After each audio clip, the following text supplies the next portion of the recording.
পাঠার ডানাটা দিয়ে পাখির মতো উড়া আরম্ভ করলো। কিতাবের ভিতরে পাওয়া যায় বন্ধু জিবরাইল একে রাখে একদিন না 2 দিন না, কোন কিতাবে পাওয়া যায় 70 বছর, কোন কিতাবের ভিতরে পাওয়া যায় 70,000 বছর। জিবরাইল এত স্পিডে ডানা দিয়ে ভর করে করে উড়া আরম্ভ করলো। 70,000 বছর ডানাটা মেলে উড়ার পরে আমার আপনার জন্য আমার আল্লাহ যে জান্নাতটা বানিয়েছেন, এই জান্নাতের একটা কালি জিবরাইল করে দেখে শেষ করতে পারে না। সূরা কান্না সুবহানাল্লাহ। এত বিশাল বড় জান্নাত আল্লাহ আপনার আমার জন্য বানিয়েছে বন্ধু। এবার আমি পা দুটো জড়িয়ে ধরে বলবো, আপনাদেরকে আমি ভালো করে চিনি না, পা দুটো জড়িয়ে ধরে বলবো নামাজটা কাজা করে আমার নবীর মনে দুঃখ দিয়ে না, রোজাটা নষ্ট করে আপনি হকটা নষ্ট করে আল্লাহ কসম করে বলি জান্নাত যদি আপনি একবার দেখতে পারতেন। আপনি কি জানেন বন্ধু, কাকাবিরদের খবর জানেন, তারা স্বপ্ন যুগে জান্নাত প্রবল করেছে। আমার বন্ধুরা আবার বাদশাহ হারুন রশিদ স্বপ্ন যুগে জান্নাত দর্শন করেছে। বাদশাহ হারুন রশিদের বিবি জবেদা আল্লাহ তাদেরকে স্বপ্নেতে জান্নাত দেখিয়েছেন। সূরা কান্না সুবহানাল্লাহ।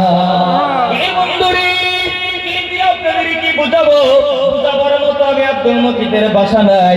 শুধু আপনাদের পায়ে ধরে বলবো, যদি আপনি ইবাদতটা করতে পারেন, যদি আপনি আমলটা করতে পারেন, যদি আল্লাহ ওয়ালাদের সহবতে থাকতে পারেন, সারাতুল আবাদের সাথে যদি থাকতে পারেন, এবং দূরে গ্যারান্টি দিয়ে বলে যায় আপনাদের নাইল অঞ্চলেও ফেরেশতাদের ডানা মাঝে মাঝে বিছিয়ে দেয়।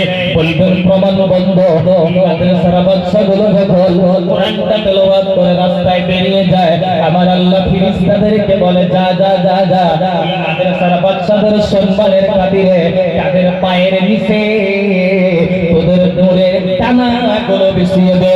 সূরা কান্না সুবহানাল্লাহ।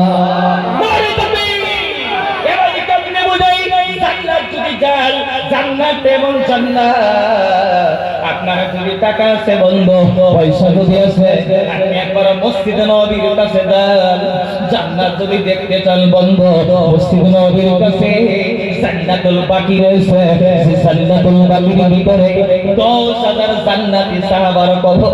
আপনি যদি জান্নাত দেখতে চান, আপনি চলে যান বন্ধুগণ মসজিদে নববীতে।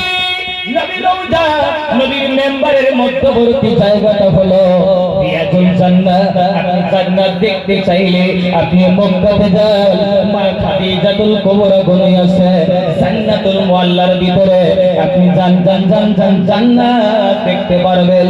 ও ভাইরা, আমি আপনাদের কাছে পায়ে ধরে অনুরোধ করে বলবো, যুবক ভাইরা, আজকে 5 জানুয়ারিটা মানে ঈমানটা নষ্ট করিয়েন না, 31 নাইট মানে ঈমানটা নষ্ট করিয়েন না। আপনার টাকা থাকলে আপনি খানায় কাবা ধরার জন্য একবার যান।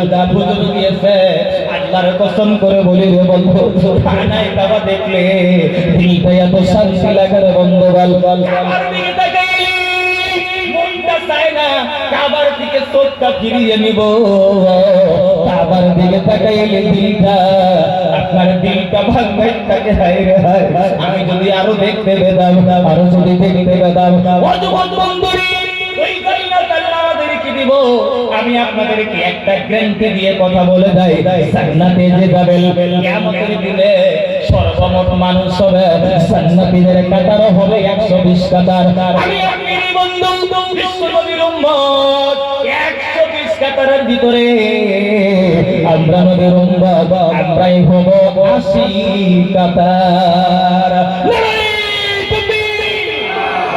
বন্ধুরা আমার, ওই জান্নাত আমরা চাইতে ইনশাআল্লাহ। কে কে চাই হাত তোলেন, কে কে জান্নাত চাই ইনশাআল্লাহ। আল্লাহ কবুল করুন। আল্লাহর কাছে আমি মুসাফির হিসাবে দোয়া করি, আল্লাহ জানো নাইল অঞ্চলের প্রত্যেকজন ব্যক্তিকে জান্নাত নসিব করে জোরে বলো আমিন। প্যান্ডেলের ভিতরে আমি আপনাদেরকে একটা প্রশ্ন করব, বলেন তো বন্ধুগণ, এই প্যান্ডেলে মা বাবা হারা ব্যক্তি আছেন না? না, কার কার মা নাই বাবা নাই হাত তুলেন, তুলে বলেন তো আপনাদের একটু প্রশ্ন করব, আপনার মাকে আল্লাহ জান্নাত দে, বাবাকে জান্নাত দেখ, আপনি চান না না চান? কথা কানাকে চান না না চান? আপনাদের দ্বিতীয় নম্বর প্রশ্ন করব, মায়ের মতো দরদি পৃথিবীর মধ্যে কেউ আছে নাকি? নাই নাই নাই নাই নাই নাই।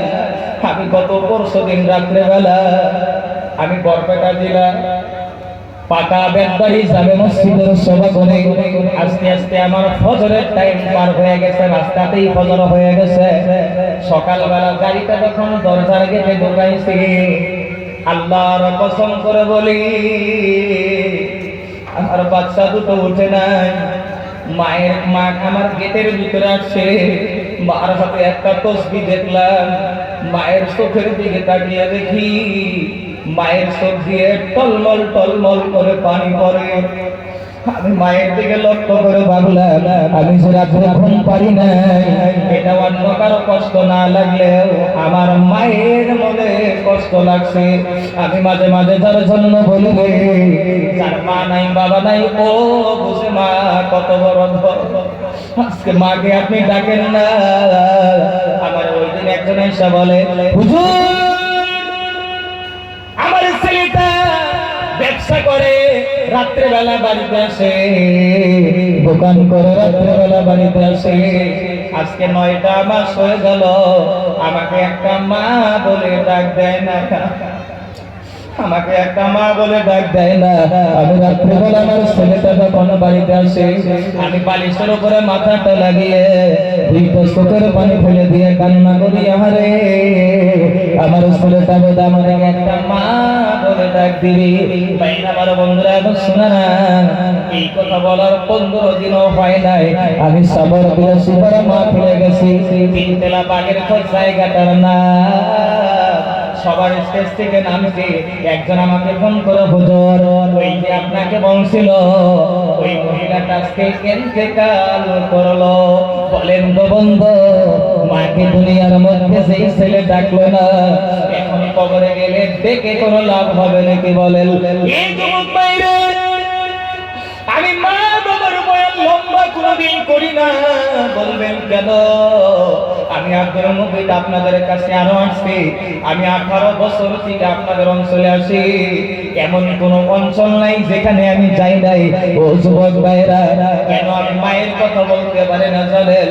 মাদ্রাসায় যখন লেখাপড়া করছি, আমার মা আমাকে জীবনে একটা 100 টাকা নোট দিতে পারে নাই, একটা ভালো পাঞ্জাবি আমার মা কোনোদিন দিতে পারে নাই, আব্বা আমাকে কোনোদিন 100 টাকা দিতে পারে নাই। ও বন্ধুরি, বলেন তো দেখি, আপনাদের এই নাইরালি অঞ্চলে গরিব ছেলে মানুষ, গরিব মানুষ আছে না? কথা বল, গরিব মানুষ আছে না? আরে একটা কিতাবের ভিতরে আনা হয়েছে, খুব ভালো করে শুনবেন। ছেলেটা গরিব, লেখাপড়ায় ভালো ভালো, মা বাবা গরিব, ছেলেকে লেখাপড়া করাইতে পারে না। এইটি স্কুল ফার্স্ট ডিভিশনে পাস করলো, লেখাপড়া বাদ দেওয়াইছে।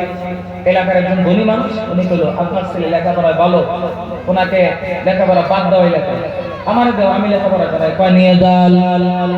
আমি খুব শর্টে বলবো বন্ধু, অন্যদিকে গান দেবেন না। ধনী মানুষটা ছেলেটাকে নিয়ে নিল, নিয়ে লেখাপড়া করালো। করতে করতে করতে করতে করতে এই ছেলেটা একদিন ইঞ্জিনিয়ার হয়ে গেল। সুবহানাল্লাহ। বানায় বানায় বলছে না, বাস্তব ঘটনা কিতাবের ভিতরে পড়েছে বন্ধ। ছেলেটা ইঞ্জিনিয়ার হয়ে গেল।